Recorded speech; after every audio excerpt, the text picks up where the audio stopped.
மட்டுமல்ல, இந்திய ஏத்துக்கிட்டா உனக்கு 2000 கோடி 10,000 கோடி தரலாம் தான். எப்படி இருக்குது? எப்படி இருக்கு கொடுமை? கொஞ்சம் நினைச்சு பாருங்க. ஒரு குழந்தை திருவிழா கூட்டத்தில் இருக்குது, அதுக்கு சாக்லேட்டை குடிச்சிட்டு கேட்டான், நான் என்ன தாம்மா சாக்லேட்டுன்னா. இந்த திருட என்ன பண்றான் தெரியுமா? சில திருட நகையத்தான் கேட்பான், இந்த திருட எதை கட்ட தெரியுமா? கொஞ்சம் கழுத்தை காட்ட அறுத்துக்கிறேன் அப்படின்னு. கழுத்த இருக்கிற பெருபடி. அதாவது 10,000 கோடி கொடுத்தா உனக்கு இந்தி ஏற்றுக்கணும்டா. இந்தி என்ன கொல்ல வர்ற மொழிடா.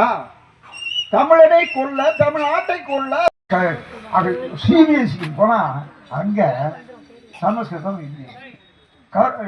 கேவிபி, அந்த கேவிபி ஸ்கூல்ல போனா மத்திய அரசாங்க ஸ்கூல்ல இந்தி ஆசிரியர் இருக்காங்க, தமிழ் ஆசிரியர் இருக்காங்க, தமிழ் இந்தி ஆசிரியர் இருக்காங்க, சமஸ்கிருத ஆசிரியர் இருக்காங்க.